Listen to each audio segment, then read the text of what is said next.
ஏன்னா அந்த கடைசியில் உணர்ந்து விடும்போது எப்போ லைட் ஆஃப் பண்ணிடுவாங்களோ, எப்போ இது பண்ணிடுவாங்களோ அப்படின்னு சொல்லிட்டு அந்த ஒரு டென்ஷனே இருக்கும். இருந்தாலும் ராஜன் சார் என்னை பற்றி பேசும்போது நல்லா அவர் சொன்னார், கவனிச்சது போகிற அவர் இந்த பாவாடியை. ஆனால் கடைசிக்கு சொல்லும்போது பாகியராஜான்னு சொல்லி என்னை எடுத்துக்கிட்டாங்க. இது பல தடவை நான் கவனிச்சிருக்கேன். எல்லாரும் அந்த மேட்டுக்கு போவாடு, போயிட்டு கடைசியில் பாகியராஜ்னு என்ன கொண்டு வரும்.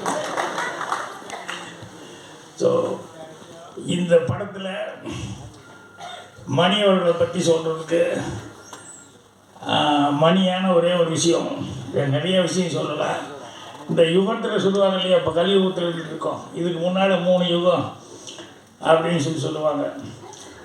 இந்த கிரேத யுகம், இந்த யுகம், ஒரு 3 யுகம் இருக்குதுன்னு சொல்லுவாங்க. என்னை பொறுத்த வரைக்கும் இந்த கலியுகத்துக்கு நடுவுலையே வந்து கவுண்டமணி யுகம் அப்படின்னு சொல்லி ஒரு சினிமாவில்,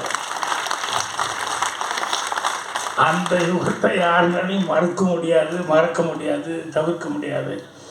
அந்த அளவுக்கு மணி அவர்கள் ஒரு சினிமாவில் வந்து இவ்வளோ வந்து சாதித்தார்.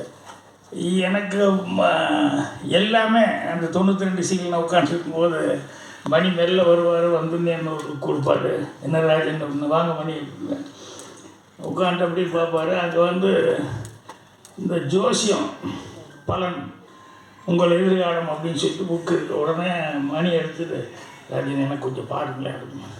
இது நான் வாங்கின புக்கு இல்லைங்க, கோபாலகிருஷ்ணன் ரூம்மேட் அவன் வாங்கின புக்கு. இருந்தாலும் உங்களுக்கு படிக்க தெரியுமில்ல, பாருங்களேன், கையை பார்த்துக்கிட்டு இதை பார்த்துக்கிட்டு என்ன இருக்குது சொல்லுங்களேன் அப்படின்னு சொல்லுவோம். எனக்காக காமெடியாக இருக்கும். ஏன்னா நமக்கும் ஒன்றும் அதை பற்றி ஒரு பெரிய இன்ட்ரெஸ்ட் இல்லை. ஆனால் ஒரு புஸ்தகம் இருக்குதுன்னு சொன்னோடனே காமிப்பார். அப்புறம் பார்த்துட்டு படிச்சுக்கிட்டு, இல்லை கண்டிப்பாக வந்துடுவீங்க மணி, என்னதான் வந்துடுவீங்க அப்படின்னு சொல்லிட்டு. ஏன்னா ஒரு மனுஷனுக்கு ஹோப் கொடுக்குறது ரொம்ப முக்கியம் இல்லையா, அதை வந்து சொல்லிட்டு இருப்பேன். அதே மாதிரி எங்கள் டைரக்டர்கிட்ட மிகப்பெரிய போராட்டம் பண்ணி அந்த ரயிலில் மணி தான் நடிக்கணும் அப்படிங்கிறதுக்கு எத்தனை நாளாக வந்து அது ஒரு பெரிய சக்திங் ஆகி, அப்புறம் நைட்டில் வந்து அவரும் டெய்லி கேட்டுக்கிட்டு இருப்பார். பாலபுரனா நான் எல்லாமே பயங்கர போராட்டம்.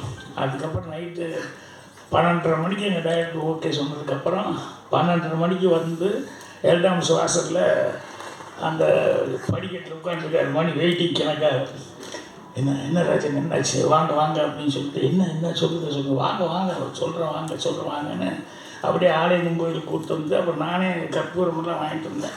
இதை முதல்ல கொளுத்தி சாமி கும்பிடுங்க மணி அப்படின்னு சொல்லிட்டு ஓகே ஆகிடுச்சு அப்படின்னேன். என்ன அந்நேரத்து கோயிலெலாம் பூட்டி தான் இருக்குது, இருந்தாலும் அது கற்பூரத்தை கொண்டு இது பெரிய லைஃப்க்கு ஒரு பெரிய இதாக இருக்கும் அப்படிங்கிற மாதிரி சொல்லி கும்பிடுங்க அப்படின்னு சொல்லிட்டேன்.